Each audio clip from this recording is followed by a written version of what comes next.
Airport. Louis Dodgson entered the coffee shop in the departure building of the San Francisco airport and looked around quickly. His man was already there, waiting at the counter. Dodgson sat down next to him and placed the briefcase on the floor between them. "You're late, pal," the man said. He looked at the straw hat Dodgson was wearing and laughed. "What is this supposed to be, a disguise?" "You never know," Dodgson said, suppressing his anger. For 6 months, Dodgson had patiently cultivated this man, who had grown more obnoxious and arrogant with each meeting. But there was nothing Dodgson could do about that. Both men knew exactly what the stakes were. Bioengineered DNA was, weight for weight, the most valuable material in the world. A single microscopic bacterium, too small to see with the naked eye, but containing the genes for a heart attack enzyme, streptokinase, or for ice minus, which prevented frost damage to crops, might be worth $5 billion to the right buyer. And that fact of life had created a bizarre new world of industrial espionage. Dodgson was especially skilled at it. In 1987, he convinced a disgruntled geneticist to quit Cetus for Biosyn, and take 5 strains of engineered bacteria with her. The geneticist simply put a drop of each on the fingernails of one hand and walked out the door. But InGen presented a tougher challenge. Dodgson wanted more than bacterial DNA. He wanted frozen embryos, and he knew InGen guarded its embryos with the most elaborate security measures. To obtain them, he needed an InGen employee who had access to the embryos, who was willing to steal them, and who could defeat the security. Such a person was not easy to find. Dodgson had finally located a susceptible InGen employee earlier in the year. Although this particular person had no access to genetic material, Dodgson kept up the contact, meeting the man monthly at Carlos and Charlie's in Silicon Valley, helping him in small ways. And now that InGen was inviting contractors and advisors to visit the island, it was the moment that Dodgson had been waiting for, because it meant his man would have access to embryos. "Let's get down to it," the man said. "I've got 10 minutes before my flight." "You want to go over it again?" Dodgson said. "Hell no, Dr. Dodgson," the man said. "I want to see the damn money." Dodgson flipped the latch on the briefcase and opened it a few inches. The man glanced down casually. "That's all of it?" "That's half of it. $750,000. "Okay, fine." The man turned away, drank his coffee. "That's fine, Dr. Dodgson." Dodgson quickly locked the briefcase. "That's for all 15 species, you remember." "I remember. 15 species, frozen embryos. And how am I going to transport them?" Dodgson handed the man a large can of Gillette foamy shaving cream. "That's it?" "That's it." "They may check my luggage." Dodgson shrugged. "Press the top," he said. The man pressed it, and white shaving cream puffed into his hand. "Not bad." He wiped the foam on the edge of his plate. "Not bad." "The can's a little heavier than usual is all." Dodgson's technical team had been assembling it around the clock for the last 2 days. Quickly, he showed him how it worked. "How much coolant gas is inside?" "Enough for 36 hours. The embryos have to be back in San Jose by then." "That's up to your guy in the boat," the man said. "Better make sure he has a portable cooler on board."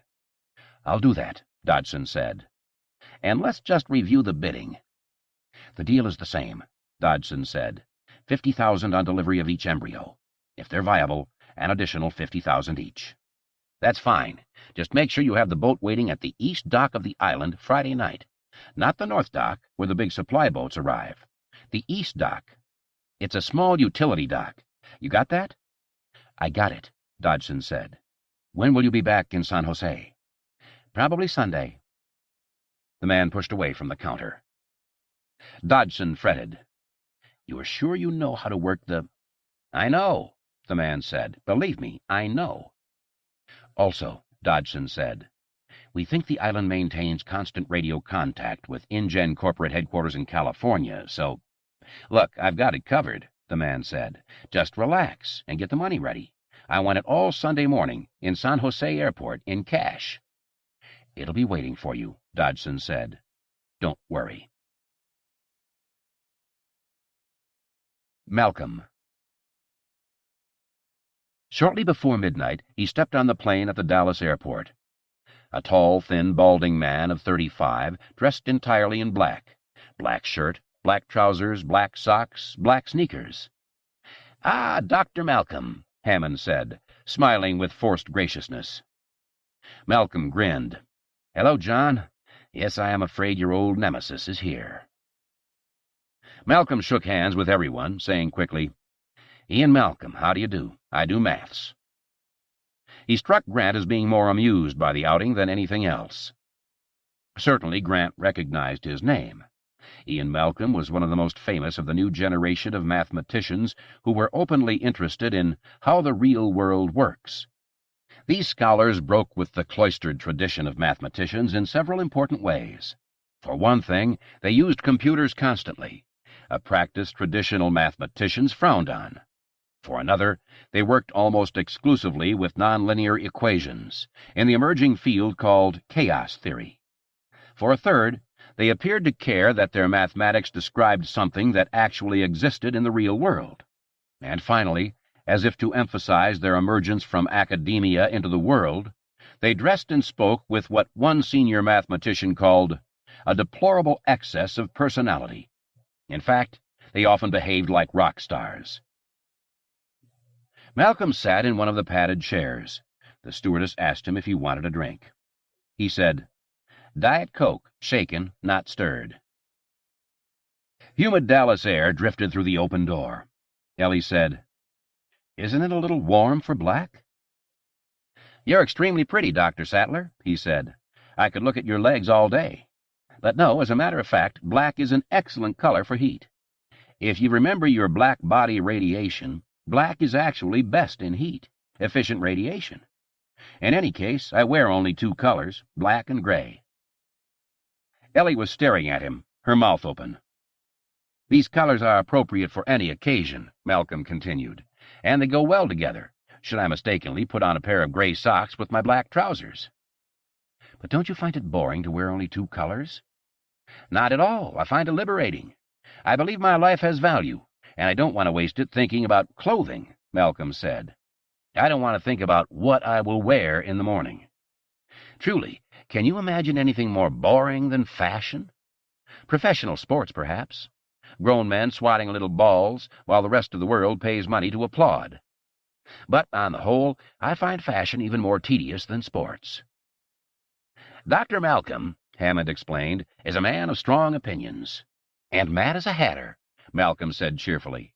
"But you must admit, these are non-trivial issues. We live in a world of frightful givens. It is given that you will behave like this, given that you will care about that. No one thinks about the givens. Isn't it amazing? In the information society, nobody thinks. We expected to banish paper, but we actually banished thought." Hammond turned to Gennaro and raised his hands. "You invited him." "And a lucky thing, too," Malcolm said, "because it sounds as if you have a serious problem."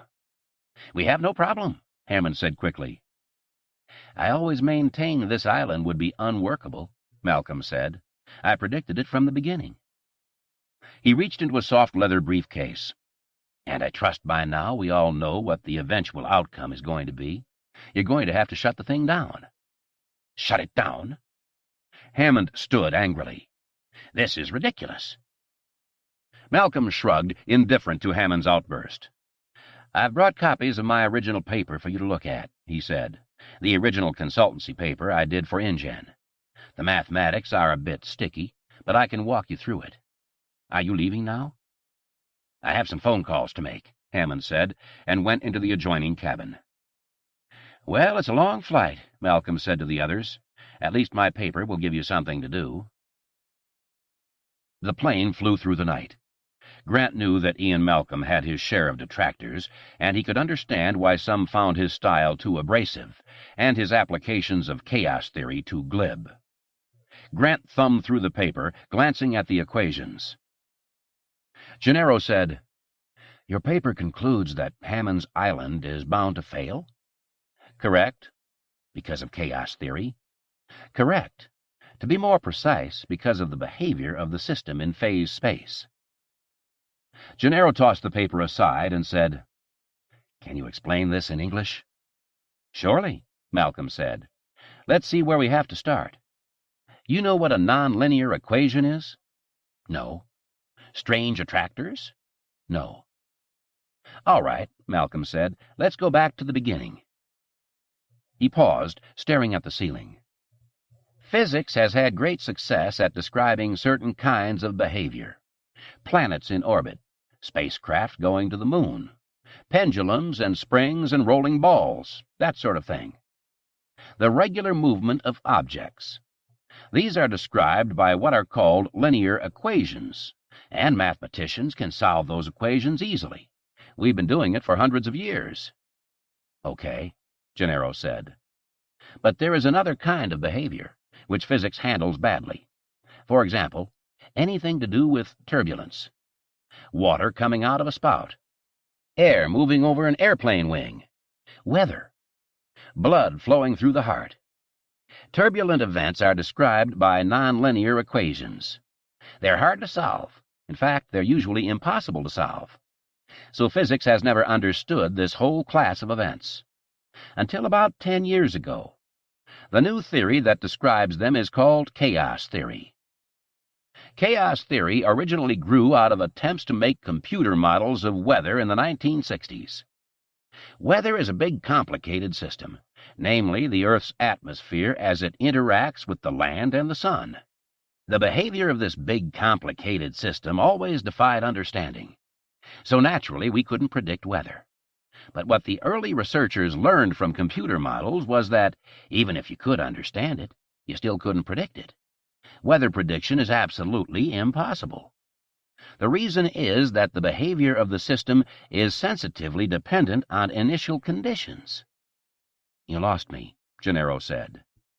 "If I use a cannon to fire a shell of a certain weight at a certain speed and a certain angle of inclination, and if I then fire a second shell with almost the same weight, speed, and angle, what will happen?" "The two shells will land at almost the same spot." "Right," Malcolm said. "That's linear dynamics." "Okay." "But if I have a weather system that I start up with a certain temperature and a certain wind speed and a certain humidity, and if I then repeat it with almost the same temperature, wind, and humidity, the second system will not behave almost the same. It'll wander off and rapidly will become very different from the first. Thunderstorms instead of sunshine. That's nonlinear dynamics. They are sensitive to initial conditions. Tiny differences become amplified." "I think I see," Gennaro said. "The shorthand is the butterfly effect. A butterfly flaps its wings in Peking, and the weather in New York is different." "So chaos is all just random and unpredictable," Gennaro said. "Is that it?" "No," Malcolm said. "We actually find hidden regularities within the complex variety of a system's behavior. That's why chaos has now become a very broad theory that's used to study everything from the stock market to rioting crowds to brain waves during epilepsy. Any sort of complex system where there is confusion and unpredictability. We can find an underlying order. Okay?" "Okay," Gennaro said. "But what is this underlying order?" "It's essentially characterized by the movement of the system within phase space," Malcolm said. "Jesus," Gennaro said. "All I want to know is why you think Hammond's Island can't work." "I understand," Malcolm said. "I'll get there. Chaos theory says two things. First, that complex systems like weather have an underlying order. Second, the reverse of that simple systems can produce complex behavior. For example, pool balls. You hit a pool ball and it starts to carom off the sides of the table. In theory, that's a fairly simple system, almost a Newtonian system. Since you can know the force imparted to the ball and the mass of the ball, and you can calculate the angles at which it will strike the walls, you can predict the future behavior of the ball. In theory, you could predict the behavior of the ball far into the future as it keeps bouncing from side to side. You could predict where it will end up 3 hours from now, in theory." "Okay," Gennaro nodded. But in fact, Malcolm said, it turns out you can't predict more than a few seconds into the future, because almost immediately very small effects, imperfections in the surface of the ball, tiny indentations in the wood of the table, start to make a difference. And it doesn't take long before they overpower your careful calculations. So it turns out that this simple system of a pool ball on a table has unpredictable behavior. Okay. And Hammond's project, Malcolm said, is another apparently simple system, animals within a zoo environment, that will eventually show unpredictable behavior. You know this because of theory, Malcolm said. But hadn't you better see the island to see what he's actually done? No, that is quite unnecessary. The details don't matter. Theory tells me that the island will quickly proceed to behave in unpredictable fashion. And you're confident of your theory? Oh, yes, Malcolm said, totally confident. He sat back in the chair. There is a problem with that island. It is an accident waiting to happen.